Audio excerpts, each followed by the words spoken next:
अस्सलाम वालेकुम, welcome back our YouTube channel. Hope so you will be fine guys. जैसे कि आप जानते हैं कि हमने CSS3 की basic to advance knowledge series का आगाज़ किया। उसकी क्लास हमारी आज 2 है, जिसमें हम CSS3 इम्प्लीमेंटेशन या एम्बेड करना या लिंक करना HTML में बातें की होती है। 3 ways to implement CSS3 in HTML।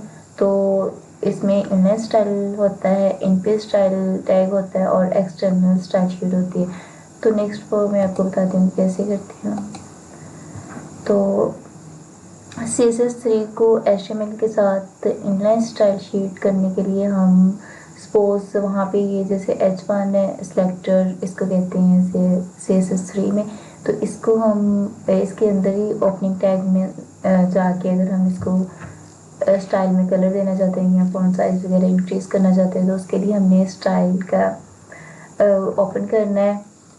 Equal sign और इन्वर्टेड कोट्स के अंदर हमने कलर और कॉलन लगाना है, देन रेड, और इसके बाद हमने सेमी कॉलन लगाना है। देन फिर नेक्स्ट प्रॉपर्टीज़ के अंदर ऐड करनी है, जैसे कि फॉन्ट साइजेस की वैल्यू हमने इक्वल साइन और इसके बाद हमने इसकी वैल्यू दी है 20 पिक्सल और इस तरह हमने इसको क्लोज कर दी है।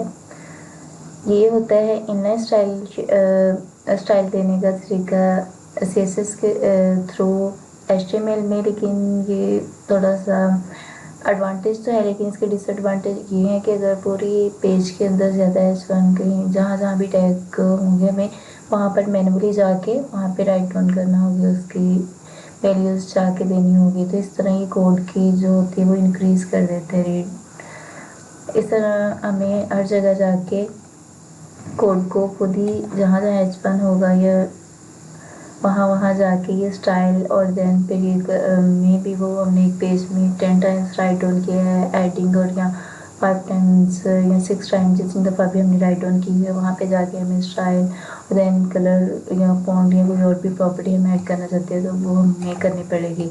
इस तरह से होता है। हम यहाँ पे इन पेज स्टाइल शीट कैसे देते हैं, जैसे हम HTML के टैग में हेड के टैग के अंदर जाके हमें स्टाइल का जो होता है टैग ओपन करना होता है। देन हम सपोज यहाँ पर welcome to view study tip लिखा हुआ है हेडिंग H1 के अंदर, तो इसमें हम क्योंकि ये H1 हमारा सिलेक्ट है इसको हमने यहाँ पे सिलेक्ट करना है। जब हमने स्टाइल को ओपनिंग और क्लोज कर देना है, इसके दरमियान में हमने H1 और कर्ली ब्रेसेस लगा के सपोज हम यहाँ पे इसको कलर की प्रॉपर्टी देना चाह रहे हैं, इसकी कलर चेंज करना चाह रहे हैं, तो जस्ट हमें यहाँ पे आके रेड लिखना और सेमी कोलन और रेड देन सेमी कोलन और इसको क्लोज कर देंगे। इसके बाद जो मोस्ट कॉमनली यूज़ होता है तरीका external style sheet use in HTML। इसके लिए हमें एक सेपरेट फाइल क्रिएट करनी पड़ती है, उसके साथ हमें .css के एक्सटेंशन के साथ इसको सेव करते हैं। सपोज हम इसका कोई सा भी नाम देख सकते हैं, ज़्यादातर जो कॉमनली नेम रखा जाता है style.css नेम से इसको सेव किया जाता है। फिर इस वाली फाइल को हमने HTML के साथ लिंक करना होता है।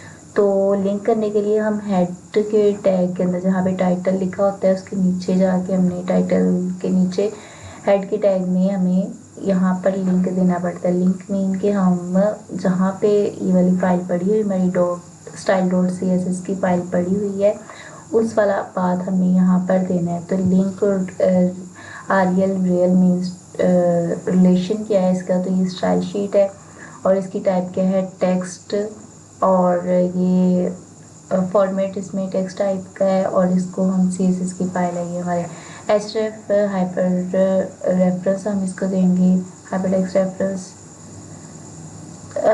इसके लिए हमें मीन के वो वाला पाथ देना जहाँ पे हमारी फाइल पड़ी है, तो इसको style.css अगर तो हमारी उसी फोल्डर में पड़ी हुई है जहाँ पे हमने HTML की फाइल रखी है तो देन तो हम जस्ट style.css देंगे। अदरवाइज़ अगर हमारी कहीं और पड़ी हुई है तो देन फोल्डर का नेम और स्लैश और देन अपनी वो फाइल का हम नेम देंगे। होप सो ये वीडियो आपके लिए हेल्पफुल हो, तो please like and subscribe my channel for latest update.